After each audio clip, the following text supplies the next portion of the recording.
Okay guys, if you've been following on my Instagram at BMW Doctor Official, you would already know what this video is going to be about.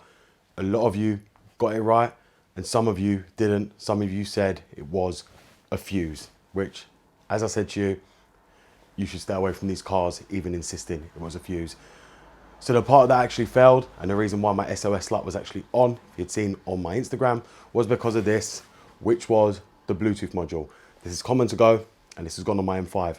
Bearing in mind it's 2005, it had the older model. I've now got a newer model in with the revised chips inside so it don't blow. So we're gonna go ahead and replace that. Obviously, on my E60, I want to explain to you now, because it's on the most fiber network and it has the iDrive, the VIN must be changed. So we're gonna be changing the VIN, and I have to do the coding also. It ain't like another BM where it don't have the iDrive or none of the other modules and it can work straight away. This has to be VIN matched on the most fiber network to be able to run. Therefore, we are going to be VIN changing it. We're going to plug it up because the other one is blown. So no more talking. Let's get onto this video and I'm going to show you how to do that. What? Goddamn, get it down for you. When the blow up now, everybody's so unusual with it. Shit. But said times in his rhymes cause his memories. We run into New York, so you. Okay guys, so if you're not aware, on these cars, the Bluetooth module is located in the rear, in the boot. You would have seen in one of my previous videos how to actually locate it. Now, I only showed you how to actually locate it and set it up, but today, as I said, we're going to be replacing it because I've got the SOS light on and it has to be changed. Now, this is a common problem. A lot of you will experience the SOS light. That doesn't mean it will be your Bluetooth module, TCU module, whatever you guys want to call it. It can be your Logic 7, it can be your iDrive, it can be many things on the most fiber network. It can even be your CD changer that can cause it to go out.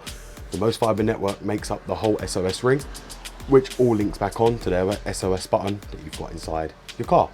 Now, it can be many different things, but you need to actually check. Now, I knew the Bluetooth module was going to go on this. When I got it it had been sitting, it had been jump started this car, you know, previously before I got it, where the battery was dead, because of the battery drain. It also was being charged a lot to restart the car back up. It had many different things that I knew the Bluetooth module was going to go. Also, this is 2005, so it's got the old style one, which is known to blow. Them on 2005 always seem to go.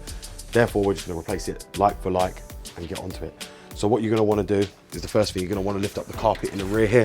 Now, if you see here, you've got this part that you're going to want to take out. We're going to get a clip tool and take out the clips holding this back box in there. So as you come here, you've got some clips literally down the side here, which I'll show you as I get them out, which look like that. These are the clips that are going to come out, which are holding the unit in place.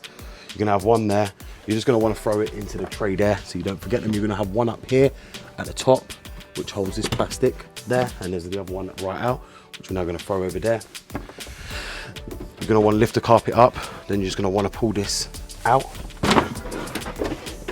like that.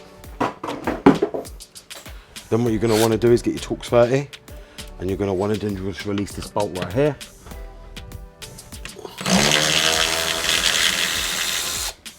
Which holds the cap down to the floor. It's a bit fiddly to get out, but sometimes it does come out. Put that in there as well to keep it safe. And then if you pull this forward, you'll then have access to the Bluetooth module, which is right here. It's held on by 8mm bolts. You've got all the connectors, your most fiber network down here, as well as the power plug. These are all the antennas going to the iDrive, to the diversity antenna. Some of you will have no GPS, some of you will. And especially if it's a com box, you'll have another antenna, which makes 4. Before you change it, make sure how many antennas yours has got, because you don't want to get the wrong one, as it won't work. So what we're going to do is just going to go ahead and release all the bolts. You want to be careful not to lose them.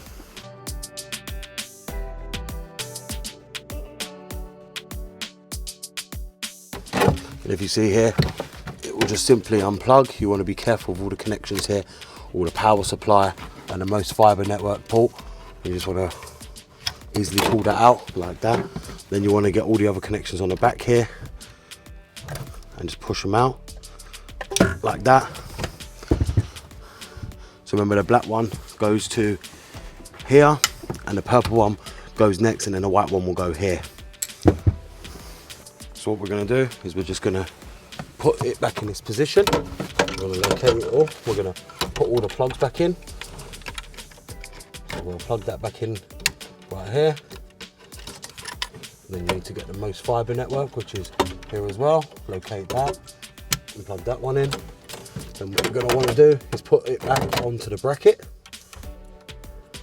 As you see there, then you're going to do black, purple, which you can follow the color chart on here. You'll see all the color chart, and then white. And as you see there, it's got the color chart on the Bluetooth module itself, so you know where the colors go. Now we're just going to put the bolts back on.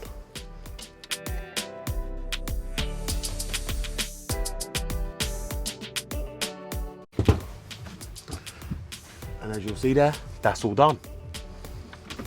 So here is the color chart for the antennas. As you'll see there, they're all color coded above there, so you get to see white, blue, purple and black, which we don't have the blue.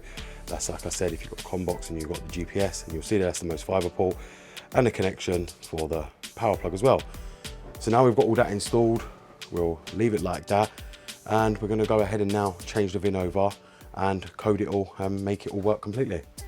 So this is going to be the first start, and if many of you know before, when something goes down on the MOS network, it will take out all your sound from your stereo.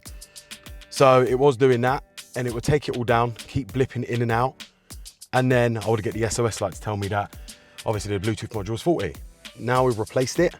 Let's see if that's still the case, and we're going to have to change over the VIN. So put the ignition on, and straight away I can hear that the radio is working back to normal again, which means we ain't got a faulty module inside. We are going to have to change the VIN now, because if we go into the settings, we might not be able to see the Bluetooth settings, or it won't work. So if we go to Bluetooth, which is right here, it says the Bluetooth is on. We'll go to phone. You can see there all the old phones paired, but we're going to have to put this on the fiber network with the right correct VIN, because it won't work properly if it isn't, and I need to recode it from the car. So that's what I'm going to go ahead and do, but everything's now fully working. We don't have the SOS light. That's the SOS light gone at least, so we got the right module and replaced the right module. So as you'll see right there, the telephone and MULF module, you'll see has been wired out. So some nice person has already wired it out for me. You can see everything else on the actual VIN. Now the only one you don't see on the VIN is the CDC, because it's not important to have on the VIN, but the telephone module must be on the VIN. So we are going to put that over and move that onto my VIN. As you'll see there, everything else is correct, but someone's already wired it out for me, which makes it a lot easier for me to just do it. They've reset everything, so I can just program it straight to the car. So you'll see here, I'm just programming the module right as we speak. It's being programmed, everything's going fine. You've got my VIN up there, as you'll see right at the top, my VIN, and obviously the part number, what we're programming. You also see we've got the SOS light, which is what we had before, because it's took the module offline where it programs it. So we're going to have the SOS call system failure, which you'll see on the iDrive right there, why it just programs the module in and changes over the VIN. So that's going to be perfectly normal as you're programming. We're just waiting for it all to start. I am using a cable to do this via the car, the BMW Geeks cable. So everything should go ahead in a second, and it should start programming the module. It shouldn't take long to program the Bluetooth module. So as you'll see here, programming is now underway. Now I just want to show a lot of you guys something. If you see this on your car, this is because the system has put your car in boot mode while it's updating. It has to. You cannot have your iDrive on and be playing about with your music and whatnot while it's programming. It will do this, and you end up with a BMW logo. Do not panic and start ripping out cables and worrying. This is perfectly normal, and this is what it does, is it goes through the MOS fiber network, because as you've took one of the modules offline, it's programming the whole MOS fiber network as a whole. So it will do this, and it will put the iDrive in boot mode like this. It will kick itself out once the programming is actually finished. So do not think of pulling the cable out and rushing the job. It will finish when it's finished.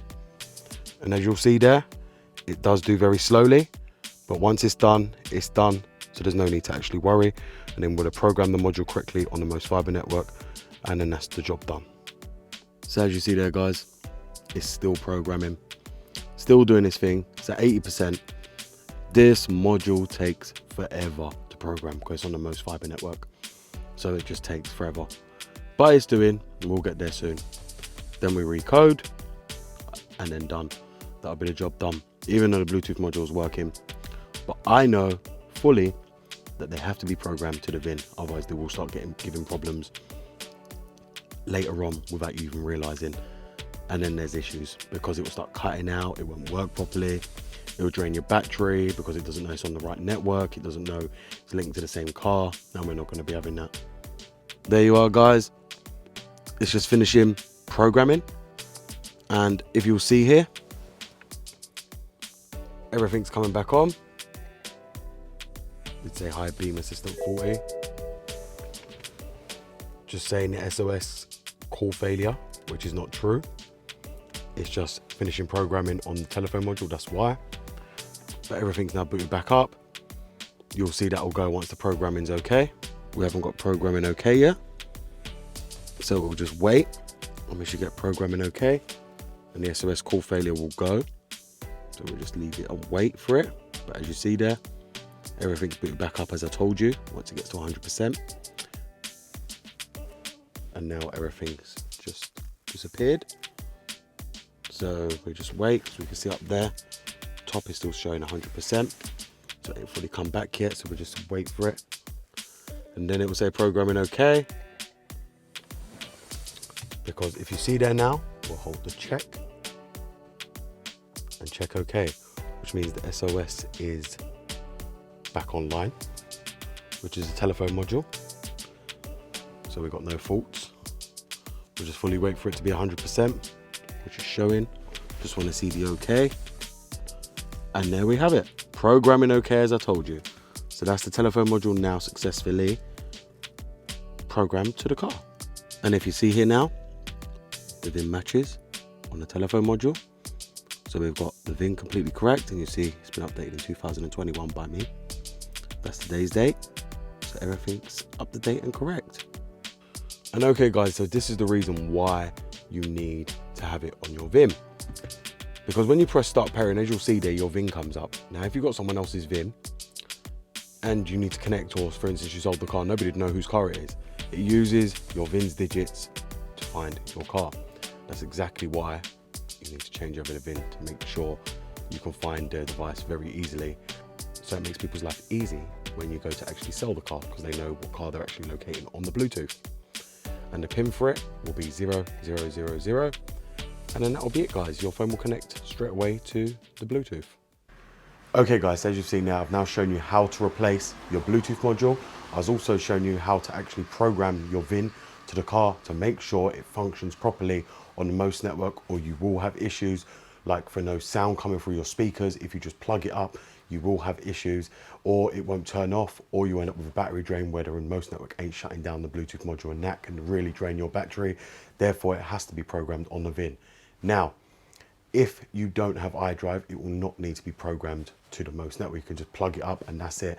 A lot of people will wire them out or F them out, and that will be it. You don't need to put a VIN on it. But if you do have the most network with the iDrive, the Logic 7 and everything else connected, and the CD changer, you will need to change the VIN. So I hope this is going to help a lot of you guys, and you now see me replace the Bluetooth module on the E60 M5, which I never thought I would actually have to do, but it happened and we replaced it.